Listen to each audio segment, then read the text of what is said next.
आम के बागों से घिरे एक शांत गांव में गौरी नाम की एक छोटी सी हंसमुख लड़की रहती थी। वो 5 साल की थी। उसकी आंखों में चमक थी और दिल में कहानियों का खजाना। उसकी सबसे पसंदीदा कहानी थी माखन चोर, स्वयं भगवान श्री कृष्ण की। हर जन्माष्टमी पर गौरी अपनी दादी के साथ घर को फूलों से सजाती और रसोई तक छोटे छोटे पैरों के निशान बनाती, इस उम्मीद में कि कृष्ण आएंगे और माखन चुरा ले जाएंगे। लेकिन इस साल कुछ अलग था। उसके पापा की नौकरी चली गई थी। घर में सन्नाटा था और उत्सव फीका। फिर भी गौरी ने खिड़की के पास एक छोटा मिट्टी का मटका रखा जिसमें माखन था और धीरे से बोली, कृष्णा, अगर आप सच में हो तो आज रात जरूर आना। माखन के लिए नहीं, पापा की मुस्कान के लिए। उस रात जब चांदनी गांव पर बिखर रही थी, गौरी को पायल की आवाज सुनाई दी।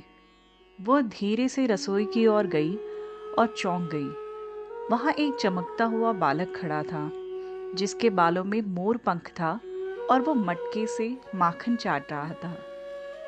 कृष्णा, गौरी ने फुसफुसाया। वह मुस्कुराया। उसकी आंखों में शरारत और करुणा थी। तुमने बुलाया था मुझे गौरी, पर मैंने माखन चुराने के लिए नहीं बुलाया था। मुझे तो आशा चाहिए थी। कृष्णा उसके पास झुक गए। आशा भी माखन जैसी होती है गौरी। उसे प्रेम और विश्वास से मतना पड़ता है। जब तुम उसे बांटती हो तो वो बढ़ती है। उन्होंने उसके माथे को हल्के से छुआ। अपने पापा से कहना कि कल मंदिर जाएं। एक नया रास्ता उनका इंतजार कर रहा है। और फिर वो अदृश्य हो गए। अगली सुबह गौरी ने अपने पापा को सब कुछ बताया। उन्हें यकीन तो नहीं हुआ, लेकिन भावुक होकर वे मंदिर गए और वहां एक पुराने मित्र से मिले जिसने उन्हें काम दे दिया।